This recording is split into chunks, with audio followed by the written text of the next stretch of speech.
You're watching News at Prime. Let's get into this discussion now. There are mixed feelings about the 2-month extension to the spaza shop registration deadline. While some shop owners have welcomed the decision, others believe they still need more time as the process is complicated. Government says the extension is necessary to ensure that the sector is properly regulated. For reaction on this, I'm joined by Frikayos's Daniel. He is from an organization representing foreign-owned spaza shops. The organization is called Anga Association. Mr. Daniel, good evening to you and thank you for your time. Let's start with the reaction from the community that does not come from South Africa, but they operate spaza shops. Let's start with the extension to the deadline to the month of February next year. How has that been received? Thank you, my friend Polly, and thank you for having me on this show. This morning we have heard this news from the Cooperative Governance and Traditional Affairs Minister. We are very grateful about this news, because there have been lots of complaints. We have been putting the cases, the situations we have been through. So we are grateful about considering it and allowing us another 2 months of extension, because this will give us this allows us to completely do this task effectively. Because when the time is so short, you want to do things properly. So we are so grateful about it, and this will also help us to review and refine the way we have been handling the business. So we cannot belittle the issue. It is about the lives of 38 children. We understand how painful it is to lose even one life. We know how painful it is for a mother to lose her child. So we consider it seriously, and we are so grateful that the extension has been allowed. However, the same way that you have been saying it, the cases that we have been saying that there are still applications that we have not received. We have been applying to the Department of Home Affairs for the renewal and the new applications. Even though the extension has been allowed for 2 more months, still the problem would remain to be there. Because we have not received documents that are required to receive those registration, to go through the registration. We always have to be grateful about what has been done, because this will give us a relief. Because whenever you are on a race against the deadline, there is a stress. The story of deadline, it started in the 1860s in the America's prison. So when there is deadline, you always feel you're going to die. But it's good to hear this, but there is still an issue with us because of the documents we have never received from the Department of Home Affairs. There's a point you made earlier about you getting a chance to do things the right way. I don't know if I heard you correctly. Review. To review. We don't blame. We don't shift the blame. We don't only say, we don't only ask for what we need. We also review ourselves. We have been hearing that shops there are things that we should sit and discuss with our members. What do you believe you've been doing wrong? Not wrong. Sanitary issues. We have been discussing on it. Sanitation issues related to sanitation. I was here last week, I think that's on Sunday, and I have been telling that we are not the ones who produce those food sold, we are not the ones who make those things, but we are the ones who sell. So even though you are selling it, there might be inconveniences. So we'll work on it, we'll see if there are things we're gonna review. We don't push the blame, but we'll review. But still, the mere problem is not us, it's the circle as it is. But there is one area where I doubt you are going to be able to defend, and that is to sleep in the same shop that you sell food. Surely that is wrong. That's another thing that we have to refine or review. We have to meet up, we have to discuss, we have to think about it. This thing of spaza shop, it's of teen marriages. It's not a business where you make hundreds, thousands. It's where you collect coins. So there are too much inconveniences. However, if the government or if anyone blames about it, we have to discuss about it. We have to find out on how to sort out this problem. But surely it's normal for people to question you sleeping in a shop that sells food, in terms of just hygiene, that is not correct. Why is it that your members have been doing that? Yeah, I've tried to address it. This is, we are migrants. We are asylum seekers. We are here. There are lots of things. And the point I have mentioned about the benefit, the coin, that it shows that it's full of problems. The business has a lot of problems. It tasks a lot of things. So it's a business type that does not entice people, that doesn't allure people.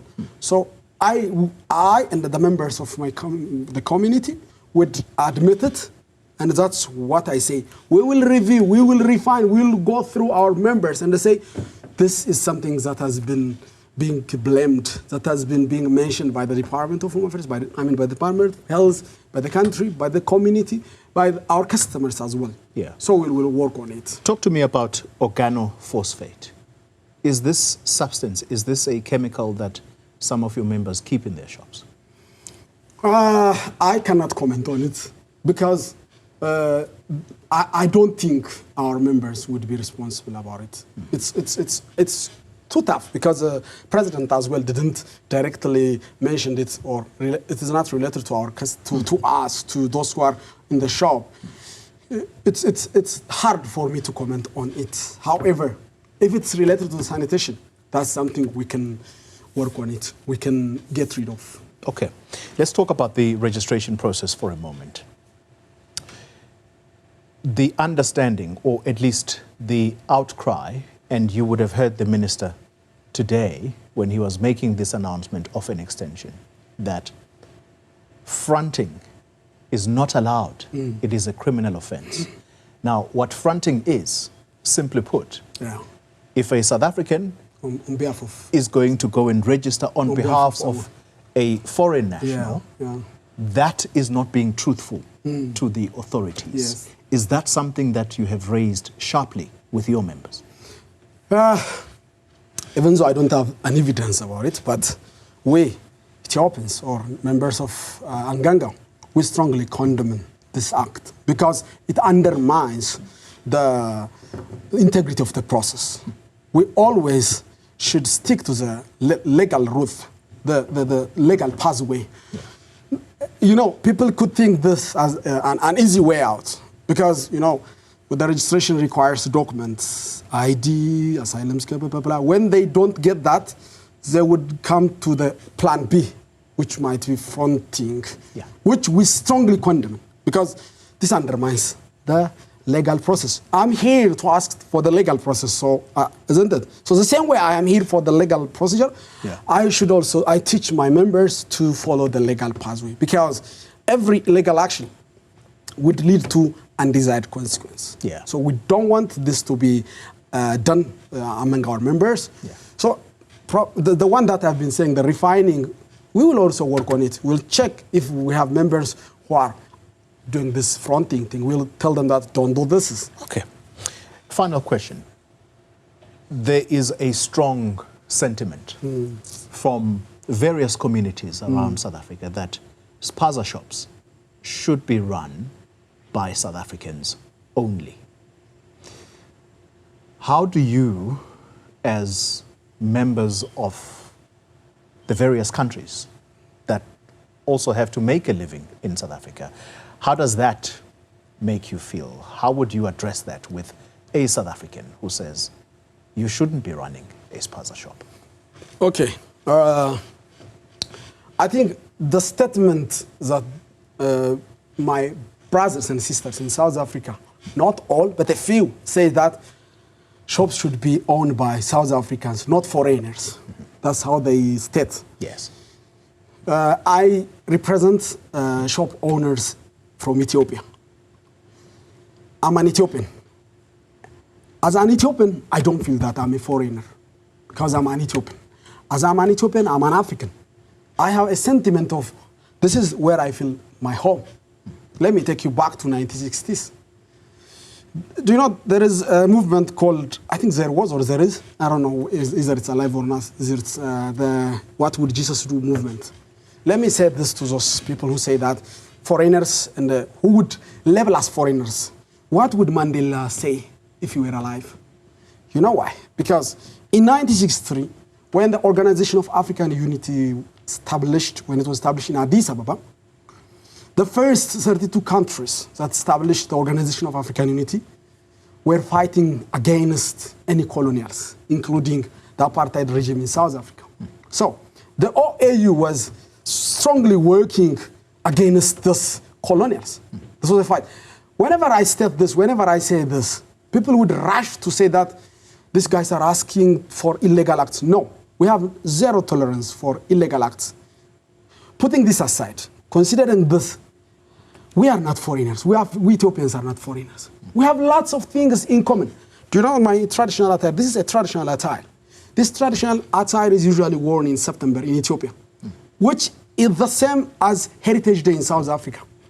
You see, there is Yaho Day in Hadia, there is Masala in Kambata, there is Irecha in Oromia, there is Fiche Chambalala in Sidama, there is Mask. These all are celebrated in September, which is Heritage Day in South Africa. Look, so Mr. Daniel, because I've run out of time, I think that the basis for my question is that, yes, you're absolutely correct. We are all Africans. Yes. But I have no right as a South African to enter Ethiopia illegally. Yes.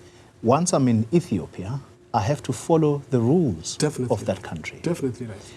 The members you represent, would you be able to say here and now, without a shadow of doubt, that they are in South Africa legally? I am talking about those who are legally residing in South Africa. That's who you represent? That's who I'm representing. I don't represent those who are illegal. Those who haven't presented or submitted their documents, whose application have been rejected. I'm talking about those who are in South Africa legally, who are here as asylum seekers, as refugees, because this is how the life is since the start of life. Because, you know, it's not South Ethiopians who start moving away. It's Abraham in the Bible. People move away in here. It should be legal. I believe that it should be legal. But, you know, if this is the, I think you're going to sum up the discussion. We've basically run out of time. All right. The only point that I would like to mention is that we're just asking for the expediting of the documents at the Department of Home Affairs. Even though the extension has been for the next 2 months, still the problem remains to be there. Because the legal people, those people who want to have legal documents, are not getting the documents back. I am only talking about legal people, not illegals, not those without documents. I'm sure the authorities are listening. But thank you very much. Thank you very much for joining us in studio. Fikreyesus Daniel, a director of the organization called Anga. It's hand to hand. Yes. All right. Thank you very much for your time.